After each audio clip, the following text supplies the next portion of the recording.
watching Armchair Theory. World Religions and the Constellations. Since the beginning of time, humans have gazed at the stars and created timeless legends based on the constellations they saw.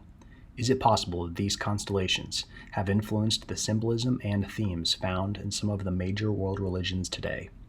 Today, we are going to discuss the strange mystery that includes time itself, the constellations of the Zodiac, the Great Year, Christianity, Judaism, Islam, Hinduism, and the future of humanity. Chapter 1. The Zodiac. The zodiac is made up of the constellations in an area of the sky that extends approximately 8 degrees north or south of the ecliptic. It is the area of the sky that the sun rises through over the course of a year. It is comprised of these 12 constellations. Nowadays, some have come to simply associate these constellations with horoscopes. Fun fact, you assign your horoscope based on which constellation the sun rose in front of on the morning of your birthday. For example, if your birthday is August 21st, you are a Leo, placing the sun in front of the Leo constellation on the morning of that date. As the planet rotates around the sun, these constellations behind the sun rise change, dealing out 12 date ranges assigned over the course of a year to each of the 12 zodiac constellations. Historically, however, these constellations played a much more important role in legends and oral tradition. Scholars believe that the zodiac constellations were first grouped and named over 20,000 years ago, as evident by the cave art in Lascaux, France, and the carvings on the pillars of Göbekli Tepe. Martin B. Switman and Alistair Combs discussed this fact in their paper titled Decoding European Paleolithic Art. Extremely ancient knowledge of the precession of the equinoxes. This means that these constellations have been contributing to our planet's oral tradition since the Ice Age. Legends of bulls, lions, centaurs, rams, men, and women, all derived from the stars above. Now, you may ask yourself, if this zodiac thing has been a permanence of our night skies and myths for all of this time, why is it now only used for vague personality descriptions? Well, sit back and relax, my friend, because today we're going to discuss how the wisest and most ancient humans have used these constellations to influence billions of people over thousands of years. And no, of course, I'm not talking about stupid horoscopes. Chapter 2. The Great Year, the Yuga, the Precession of the Equinox. The Great Year is the longest unit of time derivable from an aspect of our planet's motion. It's called our axial progression. The Earth's tilted axis completes a full rotation every 25,800 years, or roughly 1 degree every 72 years. This wobble in the Earth's axis has been noticed and plotted throughout history by only the most observant of stargazers. This cycle of time was given different names by different cultures. To the Greeks, it was the Great Year. To the ancient sages of India, it was the Yuga cycle. The Romans simply called it by its observed celestial movement, the precession of the equinoxes. Chapter 3. What is the precession of the equinox? Well, first, let's discuss what an equinox is. The spring equinox occurs on March 21st. The spring equinox is the day with exactly 12 hours of light and 12 hours of dark. The precession of the equinox gets its name from how the wobble of our planet affects the positioning of the zodiac constellations on the spring equinox over 25,800 years. For example, on the spring equinox this year, the sun will rise in the east in front of the Pisces constellation, as you can see here. And over the next 25,750 years, the sunrise, specifically on the spring equinox, will precess 1 degree every 72 years, making its way through all the other constellations of the zodiac. As you can see here, Pisces for 2,150 years, then Aquarius for 2,150 years, and so on. Because of this phenomenon, humans are able to break down the 25,750 year Great Year into 12 ages, made up of 2,150 years each. The age is named by which constellation the sun rises in front of on each of the spring equinox during that 2,150 year time segment. So, we are currently nearing the end of the age of Pisces. The spring equinox sunrise occurs in front of the Pisces constellation and has been for the past 2,000 years. The age before ours, the age of Aries. The age after ours, the age of Aquarius. Pretty cool, right? Well, we are just getting warmed up. Now that we are all pros in the origins of the zodiac, the derivation of the great year, and what defines the ages, let's get down to business. Chapter 4, The Timeline. Now with our new information, we can plot a timeline, starting 12,750 years ago, or 10,750 BC, at the beginning of the age of Leo, then Cancer, Gemini, Taurus in 4300 BC, Aries beginning in 2150 BC, Pisces beginning at year 0, and then Aquarius beginning in 2150 AD, each age spanning 2150 years. Isn't it interesting that the Gregorian calendar begins at year 0 at the beginning of the age of Pisces? Disclaimer, I want to say this before we move on. Before we begin, I'd like to make a statement about religion. At risk of oversimplification, I believe each world religion is beautiful in its own right. When it comes down to it, religions are there for their community's ethical and spiritual guidance. Each strives for the betterment of humanity. The deepest thinkers and most intellectual people of each religion have put some serious time into thinking about the big questions, working to find answers, to satisfy that hole that most humans feel when pondering the why and how of existence. I will simply be discussing religious symbolism objectively. I will not critique or endorse any form of faith. The Age of Pisces. So, to begin, the Christian faith began with the figure Jesus during the first several decades of the Age of Pisces, the two-fish constellation. It is significant that the Christian faith is full of two-fish symbolism. Jesus' first two disciples, Peter and Andrew, were fishermen.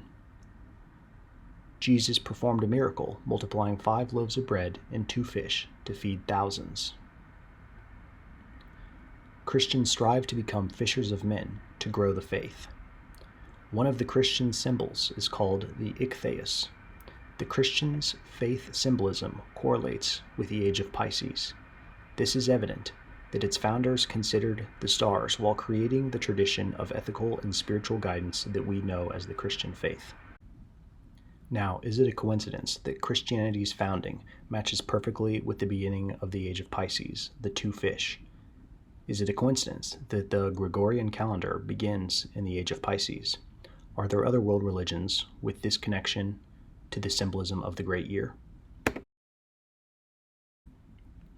The Age of Aries. The Jewish patriarch and Islamic prophet Abraham is said to have lived around 4,000 years ago, placing him at the beginning of the Age of Aries, the ram. The Jewish faith is full of ram symbolism. Abraham was instructed to sacrifice a ram after God stopped him from sacrificing his son. Jewish holy people have ram skins included in their official clothing. The shofar, or ram's horn, is associated with the Jewish faith. The Jewish people, before they fled Egypt with Moses, were instructed by God to slaughter a ram and paint its blood on their mantles. The ram's blood signified their devotion to the Jewish God and protected them from the 10th plague God inflicted over Egypt. The Age of Taurus. We can even go an age earlier, to the Age of Taurus, the bull. The Sumerian civilization started during the Age of the Bull and worshipped them as holy. The Minoans of Greece were established during this age and created a myth about a minotaur, half man, half bull. We can even tie in the Judeo-Christian tradition with the story of Moses on the Mount. While Moses was on Mount Sinai receiving the 10 Commandments for 40 days, the Jewish people below thought that Moses had abandoned them. In their doubt, they constructed a golden bull calf, a symbol of the pagan faith of their past, and began to worship it. This symbolism found in cultures and faith established during this time all allude to the Age of Taurus, the bull. The Age of Aquarius. The Age of Aquarius may be alluded to in the Christian Bible. Christ's followers ask him what they can do to prepare for the Passover celebration, a holiday derived from the 10th plague over Egypt. He tells them to go into the city and find the man bearing a pitcher of water. They were to follow this man into his house, because it is where the Last Supper was to be held. Perhaps this is Christian wisdom alluding to the end of the age of Pisces. Humanity is to metaphorically enter the house of the water bearer, the age of Aquarius, the man bearing the pitcher of water. The age of Leo. We can still go even farther, though the evidence is a bit shaky, all the way back to the age of Leo, over 12,000 years ago. Despite what we are taught in our history books, there is a raging debate over the age of the Great Sphinx and the Pyramid of Giza. One theory, by Professor Robert Schoch, dates the Sphinx to over 12,000 years old, based on water erosion features. Now, the Sphinx is built to face perfectly east, as shown here. What is incredible is that if the Sphinx is indeed around 12,000 years old, perhaps it was once a great lion that gazed towards the Leo constellation during the age of Leo. Its builders may have built its date into stone by using the stars. If this was the case, it may be that the ancient Egyptians chose to settle near the Great Sphinx and then later recarved it to what we see today. Chapter 5. What could be the cause of these correlations? Virtually all historical civilizations all over the world, including so-called primitive ones, have certain things in common. Virtually all of them speak of a time before, a golden age, a time where people lived longer and were more enlightened.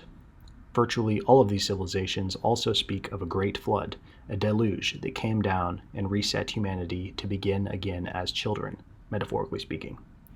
The flood myth motif is found in Mesopotamian culture, in Greek mythology, the Bible's Genesis flood narrative, Pralaya in Hinduism, the Ganyu in Chinese mythology, the Canary Confederation in South America, the Atlantis story from the philosopher Plato, and many more.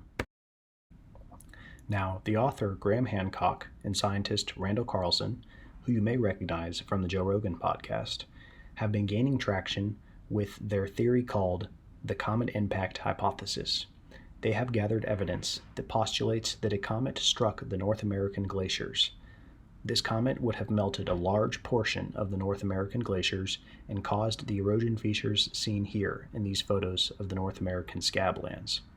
This pulse of meltwater would have been the culprit for the 400-foot sea level rise since the Ice Age.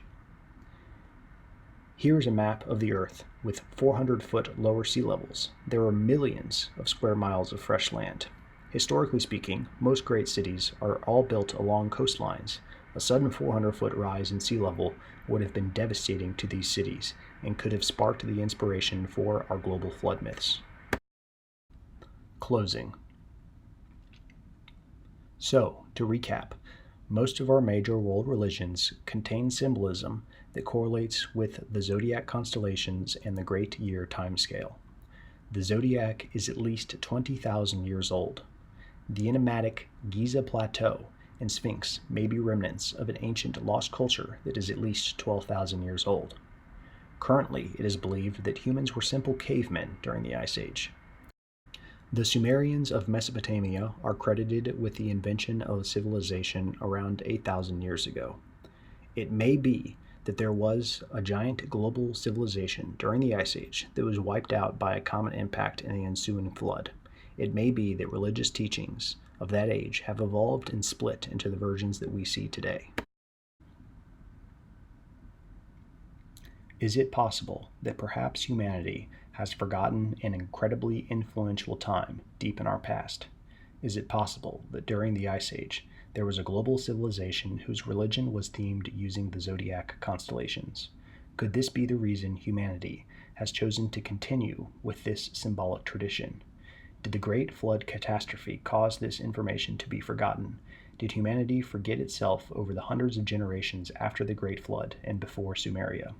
How incredible would it be to rediscover this period in our past? I believe that with enough collaboration and interest, humanity can work together to rediscover our history. Gaining a clear picture of our past will help better guide us toward unity and prosperity during this new age of Aquarius. Thank you so much for listening. Please like, share, and subscribe. I have many more videos on topics just like this that I would love to do.